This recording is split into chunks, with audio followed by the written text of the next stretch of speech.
reason I'm making this video this morning is that I stopped and talked with a lady that I've met on my walks.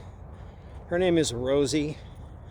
She lives in an apartment house about a half a mile from my house, and she likes dogs. So when I was walking my dog one day, she came over and said, "Can I pet your dog?" I said, "Sure." She's just a nice person, enthusiastic, open. And today she said, as I saw her at the bus stop, she said, "Have you noticed 10 years ago when I moved here, I knew all my neighbors. We all said hi to each other. If you saw people on the street, you'd go, 'Hello.' They'd go, 'Hi,' or 'Good day,' or 'How you doing?' She said, 'It's not happening anymore.' I said, 'I've noticed that too.' Why is that? Why are we all afraid and or mad at each other? I know in 2020 we were all supposed to stay away from each other because of COVID, and many of us are still afraid to talk to people we don't know, strangers who might be carriers of COVID. That's a legitimate concern, but that's not all of it. I know that having been on Twitter in the past and Facebook, I'm not there now, that people are angry and insulting to each other for whatever reason: politics, religion, sexual orientation, the color of their skin, whatever. And it seems like the farther we get away from each other, the more bold we are to criticize and even throw hate at each other through social media. Whether it's, YouTube, Twitter, X, Instagram. It's just, it's sad. Because the people that I talk with, when I meet them face to face, 99% of them are just great people. I'm lucky to have seen them. And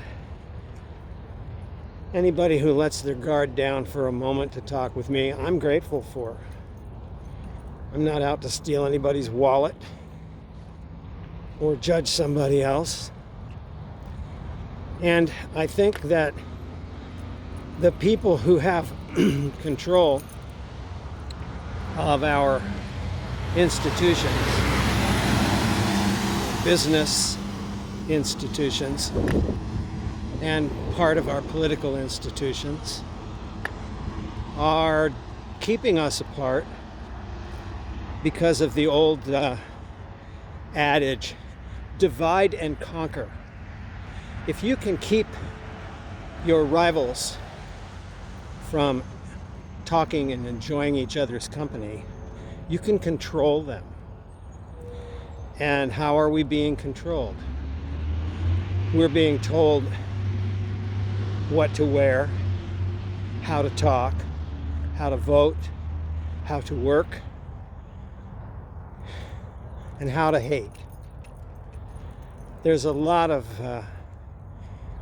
really effective advertising that's not business oriented. It's promoting hate. Like, "I hate you, man. No, I hate you. No, you're worse than me. No, you're worse than I am." And that just arouses adrenaline and the fight, fright, flight response in human beings.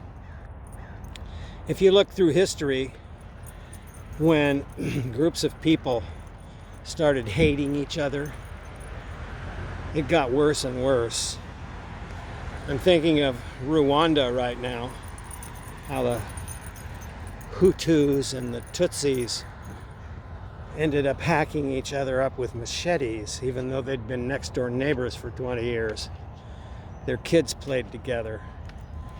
They ate the same foods, sang the same songs. But somebody on the radio told them, those other guys are out to get you. I live in Western Oregon, quite different from Central and Eastern Oregon. People in the city talk about the people in Eastern Oregon saying, oh, they're probably all Republicans. They probably hate government. And they don't understand like we do. When I worked over in Eastern Oregon a few years back, met several cowboys who said, you people in the city don't think like we do. And whoever makes money off of hatred is promoting that kind of stuff. Let me tell you something. Those cowboys were some of the best people I've ever known. They were honest, straightforward. They loved their wives and kids. They loved their lives, and they worked hard. The people here in Western Oregon are the same way. So who's creating this myth, this hatred? Ask yourself, who makes money off of hatred and who promotes it? Why are they doing it? And am I part of the solution or am I part of the problem? Right now, I'm just going to keep walking my dog and saying hello to people I meet. And if they don't want to say hello back, they either can't hear or they're afraid of me. They don't like my looks. But I don't hate them because they're just like me and they're just like you. Take it easy. Start caring about people again if you want things to get better.